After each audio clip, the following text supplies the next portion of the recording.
gostaria que você repetisse comigo essa oração. Diga: Senhor Jesus, o meu coração é uma terra, e a tua palavra é a semente.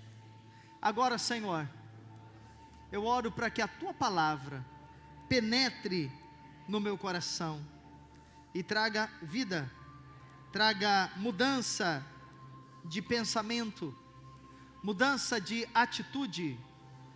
Que a tua palavra me transforme de dentro para fora, que não haja nenhuma resistência na minha mente e no meu coração, em nome do Senhor Jesus, amém e amém.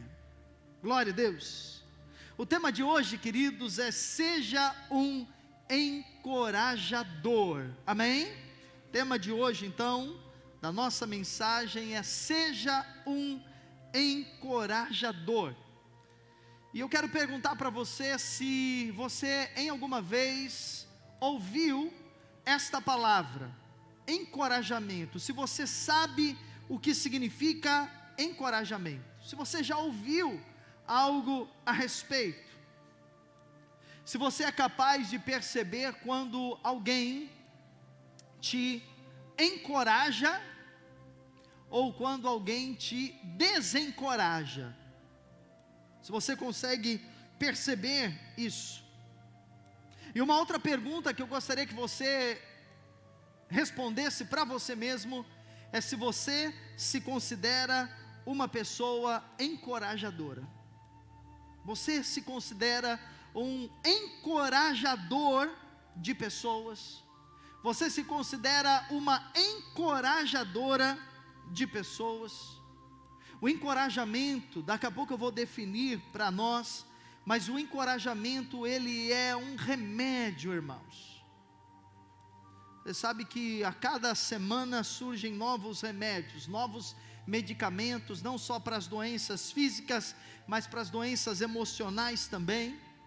Mas o encorajamento, ele é benéfico, o encorajamento é saudável, o encorajamento é terapêutico.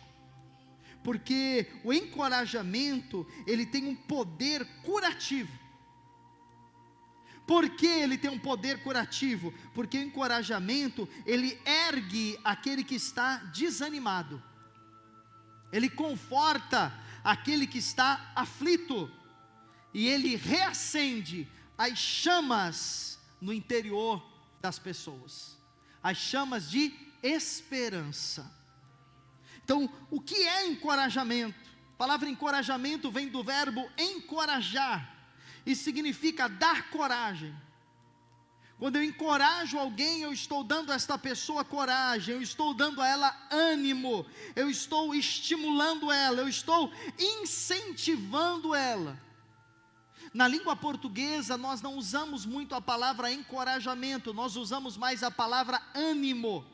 Mas são palavras muito próximas e muito parecidas, embora palavras distintas. Então, quando eu digo, olha, eu preciso ser encorajado, significa eu preciso ser animado. Ou eu quero encorajar você, significa que eu quero animar você. Ok? Então, há essa ligação com a palavra ânimo, e hoje a gente vai entender um pouco mais a respeito do significado de encorajar. Embora talvez você já tenha ouvido essas palavras, elas aparecem na Bíblia e daqui a pouco nós vamos ver. O encorajamento não é algo facilmente encontrado, não é o hábito das pessoas em geral.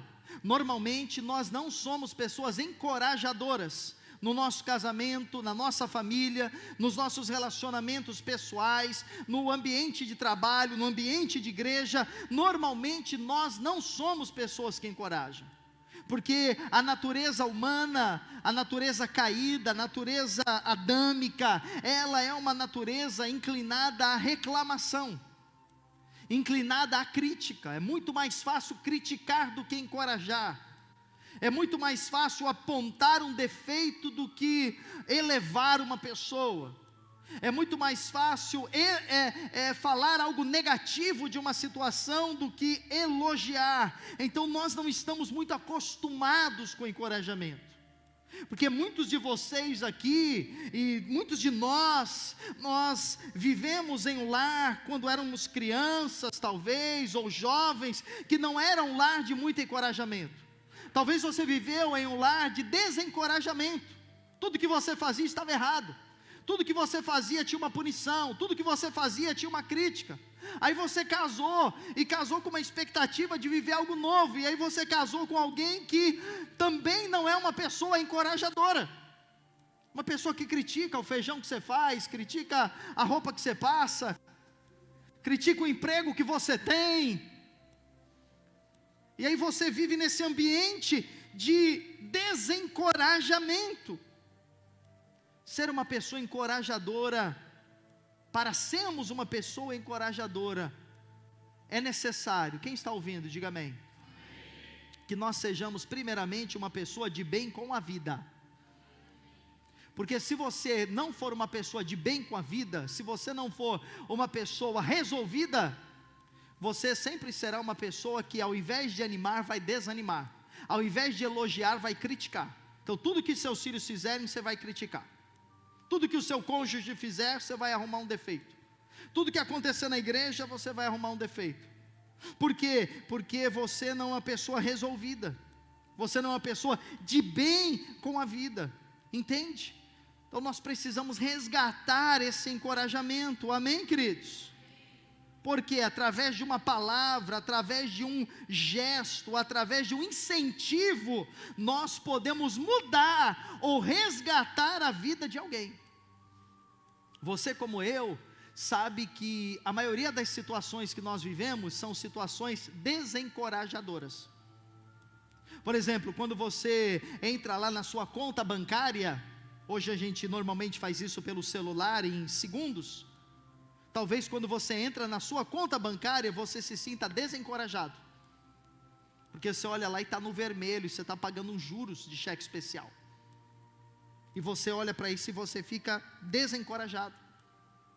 Pode ser que você vá lá, faça uma bateria de exames, e você leve lá, faz um check-up geral, e leve lá ao médico, e o médico olha daqui, olha dali, e o médico te desencoraja, e diz: rapaz, você está mal, hein? Você está com colesterol, você está com princípio de diabetes, você está com hipertensão. Diga: está amarrado, irmão. Mas pode ser que o médico diga isso para você. Isso te encoraja? Sim ou não? Desencoraja. Você perde uma pessoa amada, né? Quantos aí nesses últimos anos, período de pandemia, perderam pessoas que amam? Perderam alguém precioso, alguém presente, alguém que amava, e isso desencorajou. Você está lá na fila para ser promovido no seu trabalho, e aí você é preterido, ao invés de ser promovido, você é promovido outra pessoa. Então são situações que vão nos desencorajando, fadiga, exaustão física, emocional, compromissos, promessas que não são cumpridas, pessoas que chegam para você e dizem: olha, eu vou fazer isso, ou pode contar comigo para o que der e vier, olha, estamos juntos, olha, se eu receber o dinheiro eu vou te ajudar, olha, eu vou levar você em tal lugar, e aí você vê que as promessas e os compromissos não aconteceram. Então, queridos, essas situações nos desencorajam. Mas além de todas essas circunstâncias, às vezes a gente vive em um ambiente desencorajador. Você está comigo? Eu preciso dessa introdução para a gente entender onde nós queremos chegar. Às vezes você vive em um ambiente desencorajador, como eu disse há pouco, em que você é exposto o tempo todo a críticas, a questionamentos, a comentários maldosos. E o pior é quando esses lugares e essas pessoas são aquelas que nós convivemos frequentemente. Então é muito ruim quando o ambiente da sua casa é um ambiente desencorajador. É muito ruim quando as pessoas que você convive, que deveriam levantar você, ou elas empurram para baixo, ou elas não levantam. Isso é muito ruim, isso é muito negativo. Há uma história de um pintor norte-americano, na verdade anglo-americano, o nome dele é Benjamin West. E ele viveu entre o século 16 e 17. E ele se tornou, se você entrar aí no Google, você vai, ou no Wikipedia, você vai saber um pouquinho sobre a história dele. Ele se tornou um pintor muito famoso, porque ele pintou cenas históricas por volta da época da Guerra da Independência dos Estados Unidos, isso no século 16 e século 17. E ele foi o primeiro pintor americano a ir dos Estados Unidos para a Europa. Antes dele ninguém tinha feito esse trajeto. E diz a sua biografia que um dia o pequeno Benjamin estava fazendo alguns rabiscos no papel. E ele estava pintando o rosto, o retrato da sua irmã. E quando sua mãe chegou e viu o pequeno Benjamin pintando os rabiscos, que era o retrato da sua irmã, a mãe olhou para aquilo e a mãe disse: ora, é a sua irmã, ora, é a Sally. E ele conta que aquele encorajamento mudou a vida dele, aquele encorajamento da sua mãe, que não viu os rabiscos, mas viu uma foto, mas viu um retrato, aquele encorajamento, ele diz, mais tarde ele diria que foi aquele encorajamento de sua mãe, que o fez ser um pintor e um grande norte-americano. Porque diga, o encorajamento é algo poderoso. Diga para quem está ao seu lado, o encorajamento é algo poderoso. O grande estadista alemão, escritor Goethe, olha só a frase que ele disse, está ali. Foi um grande estadista, um grande homem público, chamado Goethe. Ele disse: a correção faz muito. É necessário corrigir? Sim ou não? Sim. É necessário muitas vezes fazer uma crítica? Sim. Ele falou, então corrigir, exortar alguém, apontar algo que não está certo, faz muito. Agora, olha o que ele diz: toda vez que houver uma correção, depois precisa existir um encorajamento. A correção faz muito, mas o encorajamento após a censura é como o sol depois da tempestade. Você está entendendo isso? O encorajamento é como o sol depois da tempestade. Eu quero ler 2 textos bíblicos, 2 versículos que falam sobre encorajamento. O primeiro deles está em Provérbios 18, 21. Eu estou lendo na nova tradução, na nova versão traduzida. Diz assim, Provérbios 18, 21, o que você diz, ouça só, o que você diz pode salvar ou destruir uma vida. Você está entendendo? O que você diz pode salvar ou destruir uma vida. Portanto, use bem as suas palavras e você será recompensado. O que você diz pode salvar ou destruir alguém. Romanos 1,12, na NVT, Paulo dizendo, quando nos encontrarmos, Paulo falando da igreja de Roma, ele mandou uma carta, ele não estava lá, ele disse, quando eu estiver aí, e nós nos encontrarmos, veja o que Paulo disse, quero encorajá-los na fé, e também quero ser encorajado por sua fé. Amém? Sabe o que Paulo estava nos mostrando aqui, irmãos? Atenção a isso. Paulo estava nos mostrando um padrão. E qual o padrão que Paulo estava nos mostrando? Ele estava dizendo que quando nós nos reunimos, há pessoas que vão ser encorajadas e há pessoas que vão encorajar. E quando nós nos encontramos, nós precisamos vir dispostos para encorajar e para sermos o quê? Encorajados. Se você entender isso, a sua vida vai mudar, a igreja vai mudar, as reuniões vão mudar, os cultos vão mudar, as células vão mudar, as reuniões vão mudar, tudo vai mudar. Quando eu compreender que cada reunião é uma reunião onde eu venho para encorajar e para ser também o quê? Encorajado. Então Paulo entendia o poder do encorajamento. Porque, queridos, nesse auditório que nós temos aqui, há pessoas que estão desencorajadas, porque estão com uma enfermidade. Há pessoas que chegaram aqui esta noite e elas estão desencorajadas por um casamento difícil, por finanças precárias. Elas estão desencorajadas por uma família que está se deteriorando. E cabe a nós encorajarmos elas na fé, amém? Mas escute, infelizmente, essa não tem sido, muitas vezes, a realidade. Por isso que eu comecei fazendo uma pergunta, e a mensagem de hoje é uma mensagem que leva você a refletir. Eu quero que você pense essa mensagem. Eu quero que você pense e diga: peraí, eu preciso organizar algumas coisas na minha vida, eu preciso mudar algumas coisas na minha vida, eu preciso me posicionar em relação a algumas coisas na minha vida.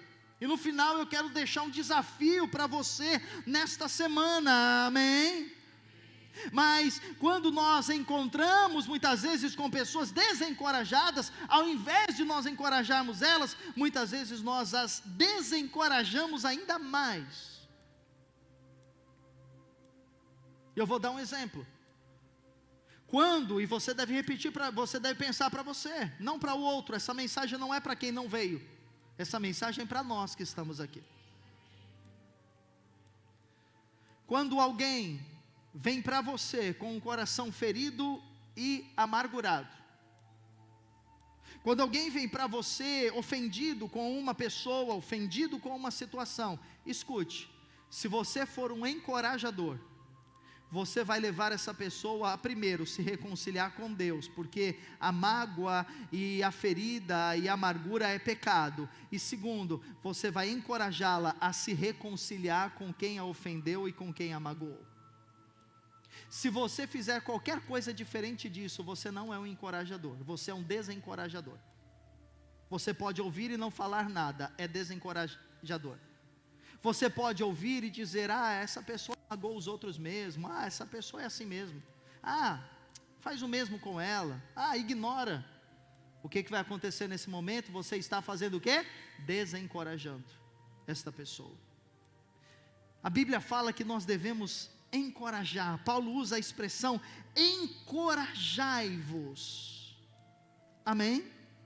E esse termo encorajá-los, encorajai-vos, ele vem de uma palavra grega, e a palavra parakaleo. Eu estudando esse final de semana, principalmente ontem, para trazer essa mensagem para os irmãos, eu li algo que eu não me recordo de já ter lido.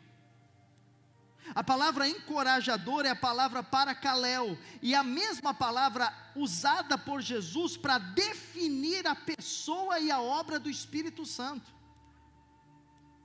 Então escute, quando Paulo diz encorajai-vos, Paulo está dizendo: eu quero que vocês atuem como se vocês fossem o Espírito Santo, encorajando, consolando, ajudando as pessoas.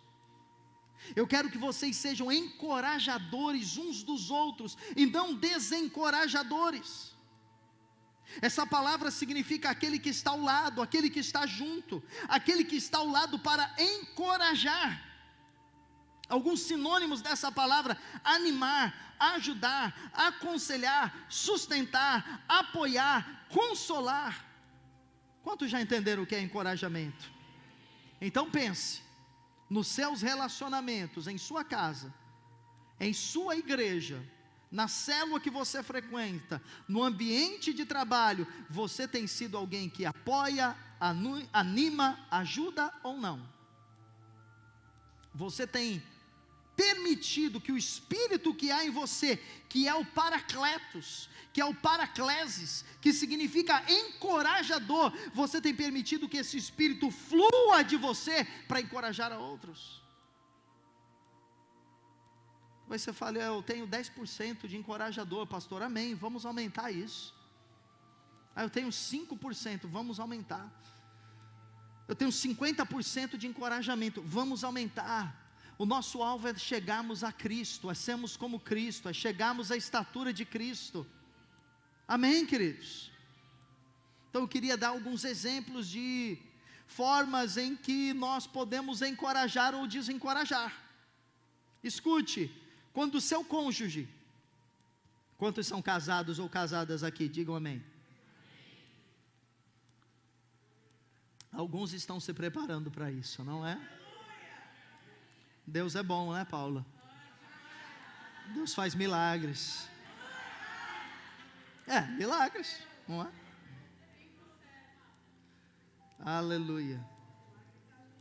Olha só, quando o seu cônjuge vem contar uma ideia, sabe, às vezes seu marido acorda lá do nada e vem com uma ideia que não tem nada a ver e ele vem contar para você, porque acontece isso, né?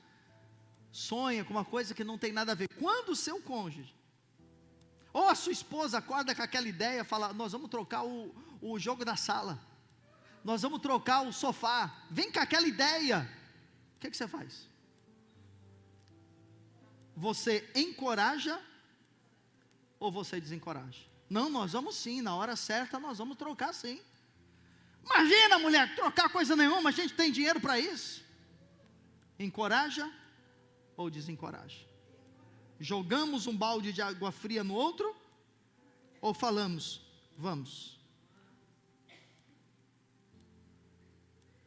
Quando sua esposa faz aquela comida que você gosta, quando seu marido, apesar de cansado, ajuda você nos afazeres de casa, você encoraja ou diz, ou pensa, não preciso agradecer, é obrigação dela fazer, é obrigação dele fazer, é obrigação dela, eu ponho dinheiro aqui em casa, é obrigação dele, ele tem que me ajudar, porque eu trabalho também. Encorajamos ou desencorajamos? Hoje a gente usa muito a tecnologia, e quando alguém, isso é uma coisa que eu já desisti, de esperar encorajamento. Quando você vai lá no grupo de WhatsApp da igreja, você coloca uma oração, você coloca uma mensagem, você coloca uma divulgação do culto, ninguém te encoraja, inclusive os irmãos aqui. Então, não só o pastor, às vezes tem outros irmãos que vão lá, põem um testemunho, põem uma palavra, ninguém dá amém, porque as pessoas não têm o hábito de encorajamento. Irmãos, a tecnologia, ela está nos desumanizando.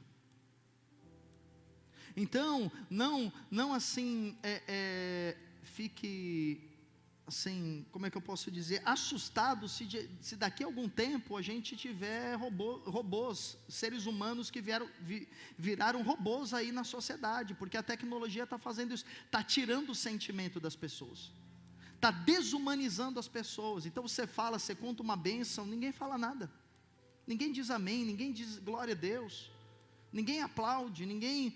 Talvez seja por uma inveja que as pessoas tenham do outro ser abençoado, ou um ciúmes, mas esse não é o padrão de Cristo. Paulo disse, quando eu for aí, a gente vai se encorajar. Então, se hoje a tecnologia é uma forma de comunicação, você tem que usar a tecnologia para encorajar. Entende?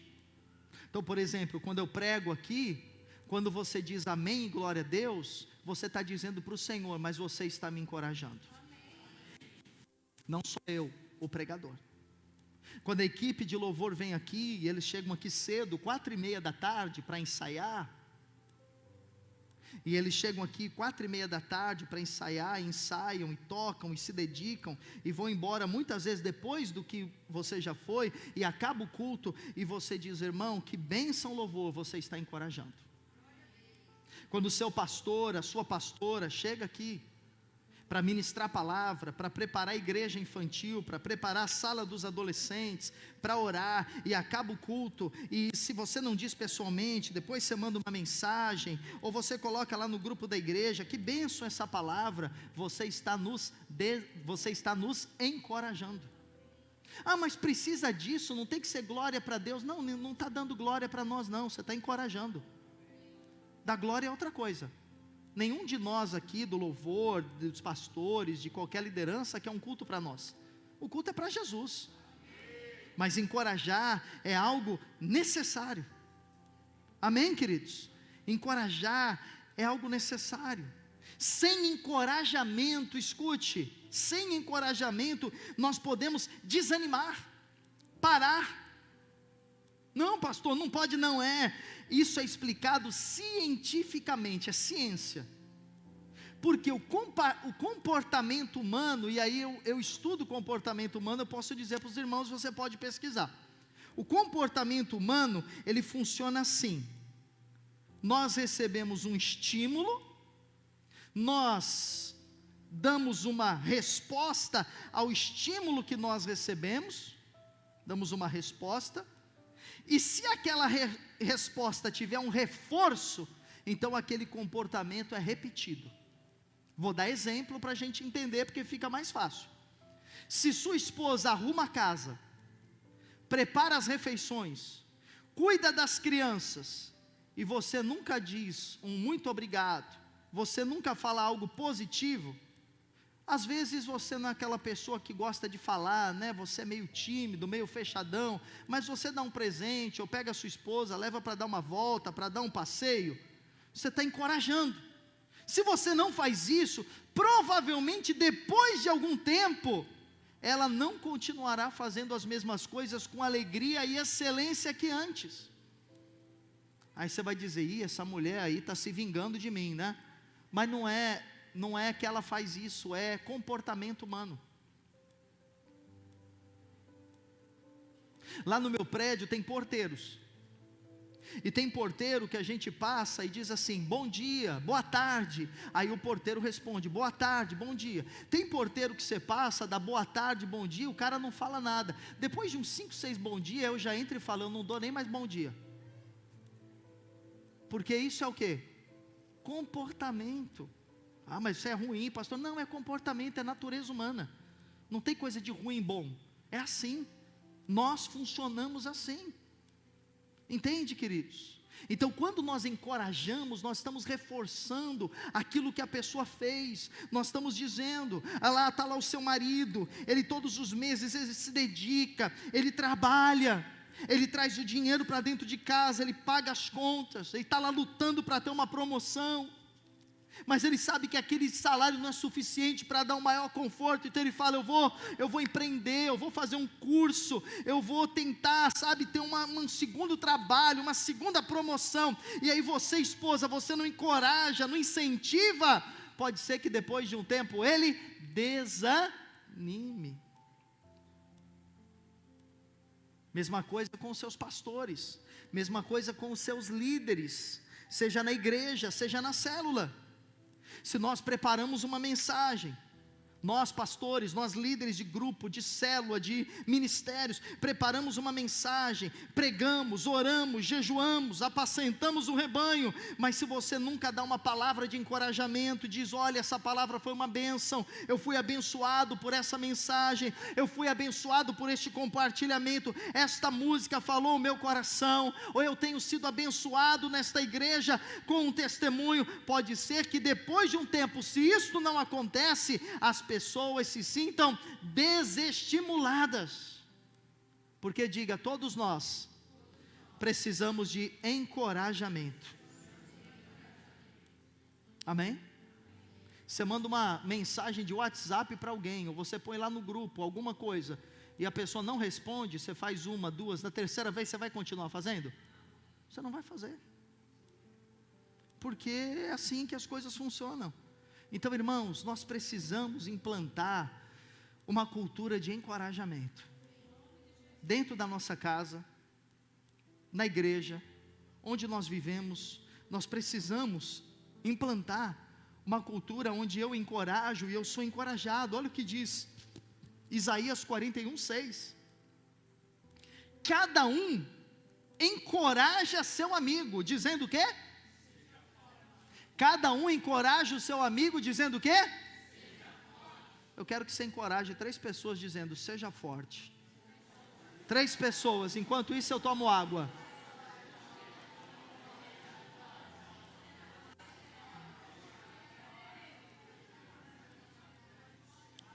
Fez isso? Amém. Obrigado para quem falou para mim também. Obrigado. Porque o pastor também precisa, né? Porque os irmãos acham que o pastor não precisa, é tudo robô, né? Mas não, precisa ser encorajado também. Todos precisamos ser encorajados. Mas como falei, a sociedade que nós vivemos hoje é a sociedade do egocentrismo. É a sociedade, essa igreja não faz nada por mim, esse pastor não faz nada por mim, esse líder não faz nada por mim, esse governo não faz nada por mim, esse patrão não faz nada por mim. É a sociedade em que as pessoas são narcisistas, elas só estão preocupadas com elas mesmas. Elas querem uma igreja, elas querem um culto onde elas se sintam animadas, onde elas se sintam empolgadas, onde elas sejam abençoadas. Se tiver uma profecia, se tiver uma coisa assim que sabe que mexe, um charabacanta assim que mexe, aí a pessoa vai falar: que igreja maravilhosa. Mas o que ela está disposta a fazer? Porque a igreja é um lugar para que você dê, não apenas receba. Amém? A célula é um lugar para que você dê, não apenas você receba. Então todos precisamos de encorajamento.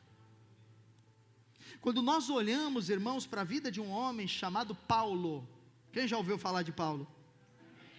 Paulo, o apóstolo Paulo, o grande Paulo, o homem que mais escreveu no Novo Testamento, o homem que foi arrebatado ao terceiro céu e voltou,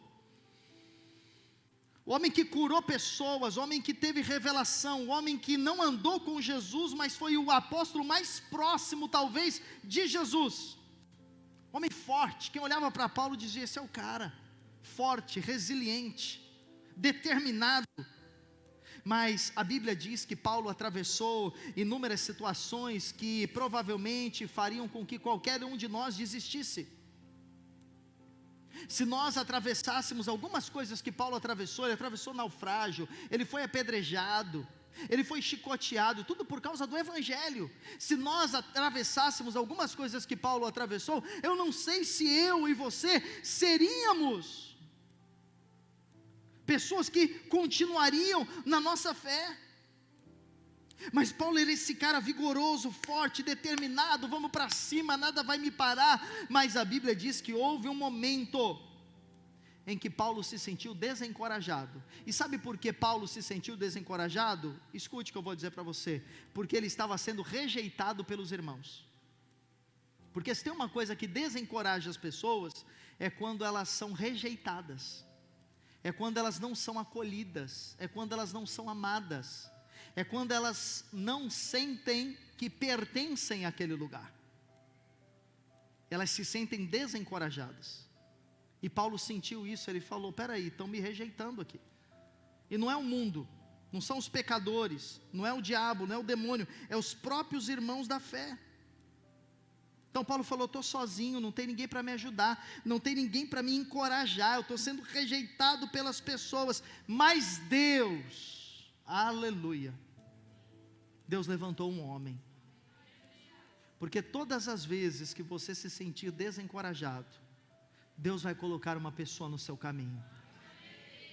Deus levantou um homem chamado Barnabé. E a gente fala muito pouco sobre Barnabé, mas Barnabé é um dos principais personagens do Novo Testamento. Se não fosse Barnabé, talvez não houvesse igreja, não houvesse apóstolo Paulo. Barnabé foi o homem que encorajou Paulo. Atos 4:36, José, a quem os apóstolos deram o sobrenome de Barnabé. Então o nome dele era José. Aí fala sobrenome, mas foi o apelido de José foi Barnabé. Por que deram o apelido de Barnabé para ele? Quer dizer filho de exortação. E a gente pegou essa palavra exortação, e eu não sei porquê, mas a igreja deu um teor negativo, uma conotação negativa à exortação. Hoje foi um culto de exortação, pastor falou, exortou a igreja. Não, exortação é encorajamento. Exortação não tem nada a ver com disciplina. Exortação no original é levantar, é ativar as pessoas, não é bronca, não é repreensão. E essa palavra exortação, novamente, se você tiver uma Bíblia aí que tem os textos originais, como eu tenho aqui no celular, no iPad, você coloca o dedinho em cima da palavra, dá a palavra no hebraico e no grego. E essa palavra exortação é a mesma palavra que a gente falou no começo, paraclesis, encorajamento. Amém? Encorajamento, é a mesma palavra. Então Barnabé era o cara do encorajamento, levita, da tribo de Levi, natural de Chipre. O nome Barnabé no aramaico, Barnabai, significa filho do descanso. E aí eu quero lembrar uma palavra que a Conceição deu no começo do culto. Ela não sabia o que eu ia pregar. E nós estávamos orando e ela falou: hoje Deus vai dar descanso. E eu vi uma cadeira balançando aqui na igreja. Deus vai dar descanso, porque o encorajamento é descanso. É descanso para a nossa alma, é descanso para o nosso corpo, é descanso para o nosso coração. Há uma música que nós cantávamos quando éramos adolescentes, que contava a história de Barnabé. Eu não sei se eu vou lembrar da letra. Cantar não farei, ainda que seja encorajado a isso. Era o seu nome, Barnabé, natural de Chipre, também chamado de José das Consolações, homem bom e piedoso, cheio de fervor e fé, homem de Deus. E quando a igreja se espalhou por todo o canto que havia, me ajuda agora. Aí a música continua e conta o que Barnabé fez. E quando a igreja se espalhou por todo o canto que havia, houve perseguição. A igreja, perseguiu Paulo. Por que a igreja perseguiu Paulo? Porque Paulo era perseguidor da igreja. Daí Paulo está indo para Jerusalém com cartas, com armas, para perseguir os cristãos. E no caminho de Jerusalém, lá na estrada de Damasco, Paulo tem um êxtase, Paulo tem um encontro radical, Paulo tem um encontro sobrenatural com Jesus, e ele cai prostrado em terra, e ele fica cego, e ele ouve aquela voz dizendo: Paulo, Saulo, Saulo, Saulo, por que me persegues? E ele diz: mas quem é você, Senhor? E a voz, que é a voz de Deus, diz: eu sou Jesus a quem você persegue, mas agora eu vou tornar você um instrumento para a minha glória, e você vai ganhar muitas pessoas para o meu reino. E Paulo está lá meio acordado, meio dormindo, meio, viajando. O que aconteceu comigo? Cego. Os seus servos o levam lá para Jerusalém, para a casa de um homem chamado Ananias. Deus fala com Ananias. Ananias está com medo, porque Paulo mata, assassina os crentes, decapita crentes. E aí Ananias vai e fala: não, mas se Deus está mandando eu vou. Ele vai lá onde Paulo está, ora por Paulo. Paulo é cheio do Espírito Santo, ora em línguas, a cegueira é retirada, e Paulo é um novo homem para a glória de Deus. E Paulo, o assassino, chega no culto da Manaim, domingo à noite. Ele entra aqui no nosso culto, e todo mundo sabe aqui que ele é assassino. Todo mundo sabe aqui que ele mata crente, que ele tem cartas, que ele tem estratégias, e que o negócio de Paulo é se infiltrar onde tem crente para matar. O que você diria, Paulo? Ô meu irmão Paulo, seja bem-vindo. Quando acabar aqui, vamos comer uma pizza junto. Alguns, já sairiam. Talvez diríamos aos servos: irmão, tem um assassino aí, cuidado, chama a polícia. E aconteceu com Paulo. Paulo chegou lá na igreja alegre: eu tive encontro com Jesus, eu orei em línguas, eu fui batizado com o Espírito Santo. Está aqui Atos 9, vamos ler, que a Bíblia vai explicar. Tendo chegado a Jerusalém, procurou juntar-se com os discípulos, todos porém o temiam, todos, não acreditando que ele fosse discípulo, mas Barnabé. Irmão, eu quero ser um Barnabé, e eu gostaria que você fosse um também. Mas Barnabé, tomando consigo, levou aos apóstolos. Então Barnabé falou: cara, vem aqui, eu acredito em você, eu acredito no encontro que você teve com Jesus, eu vou te levar lá aos apóstolos, e diz que contou-lhes como ele vira o Senhor no caminho. Então Barnabé contou o testemunho de Paulo para os apóstolos, como Deus falou com ele em Damasco, a palavra que ele ouviu de Jesus. Aí o 28 diz, estava com eles em Jerusalém, entrando e saindo, pregando ousadamente em nome do Senhor. Falava e discutia com os helenistas, mas eles procuravam tirar-lhe a vida. Quer dizer, uma parte da religião o rejeitou, outra parte queria matá-lo. E aí os irmãos, ouvindo nisso, diz que levaram ele para Cesareia e depois o enviaram para a sua cidade, que era a cidade de Tarso. Então veja que o lugar que deveria ser um lugar de encorajamento para Paulo, tornou-se um lugar em que ele não foi acreditado pelos irmãos. Os irmãos não acreditaram na conversão dele, os irmãos não acreditaram na experiência que Paulo teve. Paulo, se fosse hoje, nós diríamos que Paulo estava sofrendo bullying, vamos falar, não, aqui a gente não quer esse cara não, esse cara não faz parte do nosso time, esse cara não faz parte do nosso grupinho, esse cara não faz parte da nossa igreja, esse cara não faz parte da nossa região. Mas Barnabé, irmãos, ele conectou Paulo com os apóstolos.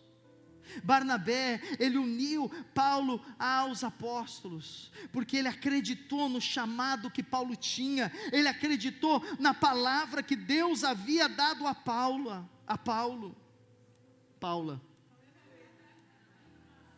Escute, pessoas, encorajadoras, conectam umas às outras. Vou repetir, pessoas encorajadoras conectam umas às outras. Se você é uma pessoa encorajadora, quando chega alguém na igreja, você vai dizer assim, deixa eu apresentar a igreja para você, deixa eu apresentar os pastores para você, deixa eu apresentar os irmãos para você, deixa eu apresentar os outros líderes para você, porque eu não quero você para mim, eu quero você para a igreja, eu quero você para Jesus. Irmãos, eu não sou dono de ninguém, e talvez por isso não tenham mais pessoas na igreja, porque eu não tenho nenhuma pretensão de cuidar da vida de ninguém, a não ser pastoreá-las. Eu não tenho pretensão de dominar a vida de ninguém. Eu quero que os irmãos sejam livres e decidam a sua vida segundo a graça de Cristo Jesus. Eu quero ser um encorajador seu, e eu quero que você seja um encorajador das pessoas. Eu quero que você seja alguém que conecta pessoas com pessoas, que faz conexões. Ontem nós estávamos aqui tendo reunião de homens, e o curso de homens que nós tivemos aqui, uma bênção. Depois, se der tempo, a gente vai passar um vídeo. E estava tendo aqui, tivemos 26 homens, fora o preletor, e tinham 6 homens de uma outra igreja. E um rapaz começou a falar do trabalho dele. Eu já estava pensando em irmãos aqui da igreja, já pensando em conectar e falar, rapaz, ele trabalha com transporte. Eu já estava pensando nos irmãos aqui que trabalham com transporte. Aí eu perguntei, lá na sua empresa precisa de gente que tem transporte, que tem caminhão? Porque tem uns irmãos lá na igreja, eu não sei direito como é que eles trabalham com o transporte, mas eu sei que tem uns irmãos lá na igreja. E pensando, por quê? Porque o meu papel é conectar pessoas, e o seu papel tem que ser esse também. Quando alguém chegar na igreja, acolher. Quando alguém chegar na igreja, você perceber que no final de culto a pessoa está sozinha, você vai lá e conecta. Deixa eu apresentar você aqui para outras pessoas, deixa eu apresentar você aqui para os outros jovens, para os outros adolescentes, deixa eu apresentar você aqui para alguns senhores da igreja, para algumas senhoras, deixa eu conectar você com pessoas da mesma fé, da mesma disposição. Sabe por quê, queridos? Eclesiastes 4:9, olha o que diz: melhor é serem 2 do que 1. Melhor é serem o quê? 2 do que 1. Por quê? Porque no dia em que eu me desanimar, eu terei alguém que me anime. É isso que está dizendo o 10. Porque se caírem, um levanta o companheiro. Quer dizer, quando você estiver desencorajado pelas dívidas, pelas enfermidades, pelas perseguições, pelas rejeições, se você tiver alguém para te encorajar, diz a Bíblia que você vai se levantar. Mas se você estiver sozinho, ou se você estiver com um desencorajador, então não terá quem levante você. Quantos querem ser encorajadores? Diga, eu preciso encorajar mais. Eu preciso terminar a mensagem. Os irmãos me dão mais 10 minutos, queridos? Amém? Eu pretendo em 10 minutos terminar, que meu tempo está acabando, mas eu preciso terminar a mensagem na parte final. Lá em 2 Timóteo 1, novamente Paulo. Novamente Paulo. E agora não é mais o Paulo que se converteu, que é um novo convertido. Agora é um Paulo velho. Agora Paulo já não é mais jovem. Paulo agora, ele já viveu muitos anos para a igreja, ele já sofreu muito pela igreja, ele foi apedrejado, eu contei naufrágio, ele fez muita vigília, ele tomou muita chicotada, diz que certa vez deram ele como morto, e desceram ele pelo um muro dentro de um cesto, porque a sentença de morte dele já estava estabelecida, já estava decretada. Então Paulo já tinha passado por muita coisa, na vida dele, no ministério dele. Ele não era o Paulo que converteu agora, e que está pregando para a igreja, está iniciando o seu ministério, não, agora Paulo ele já está chegando no fim da carreira dele, e lá no fim da carreira dele, Paulo precisa de quê, irmãos? Encorajamento, não é? Pessoas que já estão há muito tempo na jornada de vida, de trabalho, de ministério, elas precisam de encorajamento. Um casamento de 5 anos precisa de um tipo de encorajamento, de 10 anos de outro, de 20 anos de outro tipo de encorajamento. Um pastor que lidera uma igreja há 3 anos, ele precisa de um tipo de encorajamento, há 20 anos é um outro encorajamento. Uma pessoa que está lutando para estabelecer uma empresa há 1 ano é um encorajamento, há 5 anos é outro encorajamento. Uma pessoa que está lutando para tirar o filho dela das drogas, há 6 meses é um encorajamento, há 10 anos é outro encorajamento. Uma pessoa jovem precisa de um encorajamento, uma pessoa na terceira idade, o encorajamento é outro. E diz aqui em 2 Timóteo 1, que Paulo já chegando lá no fim da carreira dele, ele falou assim: conceda ao Senhor misericórdia à casa de Onéssiforo. O nome é esquisito, mas é esse mesmo. Onéssiforo. Por quê? Agora veja aí, querido. Os irmãos estão comigo, amém?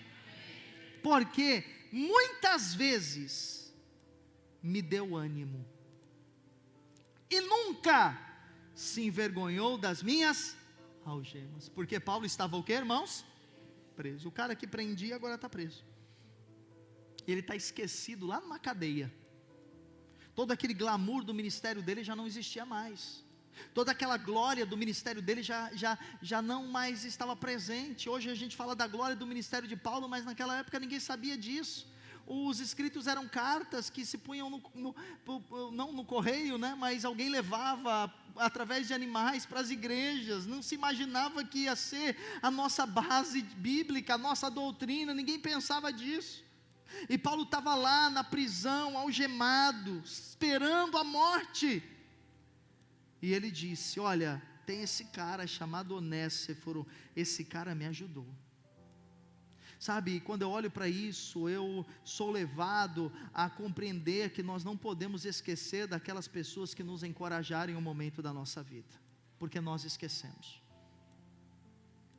Nós não podemos esquecer daquelas pessoas que estiveram conosco nas nossas algemas, porque há momentos que nós estivemos algemados, numa luta, numa prova, numa dificuldade, numa tribulação, numa perseguição, e Deus colocou Onésiforos no nosso caminho, e às vezes nós esquecemos. Estamos agora bem, está tudo bem, eu estou prosperando, está uma bênção, mas quem foi essa pessoa que esteve comigo nas minhas algemas? 17, antes tendo ele chegado a Roma, me procurou solicitamente até me encontrar. O Senhor lhe conceda, naquele dia, achar misericórdia da parte do Senhor. E tu sabes, Paulo dizendo a Timóteo, a respeito de Onésiforo, e tu sabes melhor do que eu, quantos serviços me prestou ele em Éfeso. Há 3 qualidades de um encorajador nesse texto, e eu quero praticamente apenas citá-las, porque os meus 50 minutos acabaram. Primeira qualidade, rapidamente, um encorajador oferece, vou ler, a letra está um pouco pequena, mas eu vou ler para que você ouça. Um encorajador oferece motivação nova em meio a uma situação de rejeição. Então, o encorajador, ele motiva em uma situação de rejeição. 2 Timóteo 1, 15 e 16, você sabe que todos os da província, novamente Paulo dizendo, da Ásia me abandonaram. Então Paulo diz, olha, agora aquele pessoal que estava comigo não está mais, me abandonaram. Inclusive Fígelo e Hermógenes, 2 homens que andavam com Paulo, não estavam mais. Agora olha o que Paulo diz, o Senhor conceda misericórdia à casa de Onésiforo, porque muitas vezes, diga muitas vezes, ele me reanimou. Amém? Então Onésiforo é aquele cara que reanimava Paulo, e veja, e não se envergonhou por eu estar preso. Onésiforo era um discípulo de Paulo, era um filho na fé de Paulo, e ele não tinha vergonha de Paulo. Todos nós, né, irmãos, passamos pelaquela fase da adolescência, que nós temos vergonha dos nossos pais, não acontece? Temos vergonha, isso é natural, tem vergonha, meu pai não quer falar, né, que quer apresentar, às vezes pergunta alguma coisa, o adolescente tem essa fase da vergonha dos pais, mas é só adolescência, depois passa, e se espera que o adulto tenha uma boa lembrança dos seus pais, se teve pais saudáveis, e Paulo viu isso em Onésiforo. Aqui Paulo não era o pai natural dele, mas era o pai espiritual, era uma pessoa que ajudou, e Paulo diz, olha, Onésiforo não teve vergonha das minhas algemas, de eu estar preso, dos meus erros, dos meus defeitos, das minhas vulnerabilidades. Paulo, ele estava acostumado ao abandono, porque a semelhança de Jesus, Paulo estava cercado de muitas pessoas, que pegavam carona ao seu lado, mas quando o compromisso com os caminhos de Deus, e a palavra de Deus significava desconforto, e até mesmo perseguição, a multidão partia, e ele ficava com poucos fiéis, ou em até alguns momentos, sozinho. Isso aconteceu com Jesus, Getsemane, e em tantos outros momentos, isso aconteceu com Paulo também, não é, querido? Porque é fácil você estar cercado de pessoas quando você tem dinheiro, quando você tem reputação, quando você pode dar algo para as pessoas, mas é da natureza humana que quando você não tem algo a oferecer para as pessoas, existe uma rejeição, e talvez você viva isso na sua família, talvez você viva isso na sua casa, talvez você viva isso onde você trabalha, mas compreenda, que o Espírito de Deus que habita dentro de você, ele é o encorajador, e esse Espírito vai criar situações para encorajar você, amém? Segunda característica, o encorajador dedica-se a reanimar os outros, com grande entusiasmo. Você leu aí que Onésiforo, ele não ficou esperando para servir a Paulo, ele não ficou esperando uma ocasião, diz que ele foi lá e ele fez. Diz que no texto que nós lemos, diz que ele procurou uma oportunidade para achar Paulo. Isso fala de atitudes, isso fala de iniciativas, de nós não esperarmos para encorajar os nossos filhos, de nós não esperarmos para encorajar o nosso cônjuge, de nós não esperarmos para encorajar os irmãos, encorajar a nossa liderança, de nós não esperarmos, de nós procurarmos formas para que isso aconteça. A Bíblia diz que Onésiforo chegou lá em Roma, não tem WhatsApp, não tem telefone, não tem internet, e ele falou: eu preciso achar Paulo, e eu vou achá-lo, porque Deus me levantou para encorajá-lo. E em terceiro lugar, um encorajador mostra lealdade, diga lealdade, diante da adversidade. Toda adversidade tem vários propósitos. Escute, isso é um princípio que você precisa compreender. Toda adversidade tem vários propósitos. Um deles, a adversidade vai revelar quem são seus amigos. A adversidade vai revelar quem está com você, quem está ao seu lado. Porque, querido, é nesse momento da dificuldade que só vai permanecer ao seu lado as pessoas leais. Só vai permanecer ao seu lado as pessoas que verdadeiramente Deus levantou para caminhar com você. Mais adiante, Paulo ele disse, em 2 Timóteo 4,16: na minha primeira defesa, ninguém apareceu para me apoiar, todos me abandonaram. Mas logo no versículo 19, Paulo diz: exceto Onésiforo.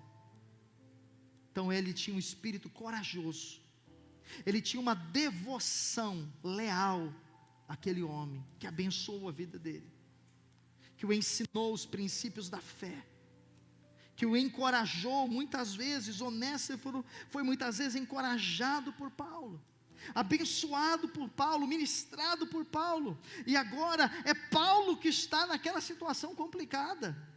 Paulo sempre foi encorajador, mas agora ele está desencorajado, e agora Onésiforo vai lá e o abençoa,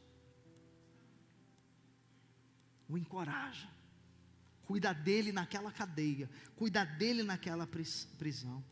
Então, irmãos, que Deus nos conceda a graça de sermos pessoas que olham para os outros e não olham apenas para nós mesmos. Que Deus nos conceda a graça de olharmos para as pessoas que estão ao nosso lado, precisando de encorajamento. Escute, uma palavra de encorajamento pode definir a nossa vida. Uma palavra de encorajamento pode ser a mudança na vida do suicida, o recomeço do dependente químico.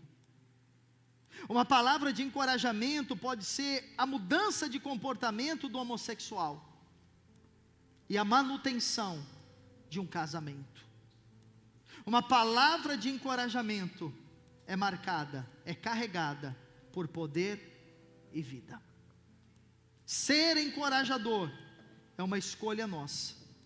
Todos precisamos de encorajamento, mas todos podemos escolher ser encorajadores. Todos podemos escolher.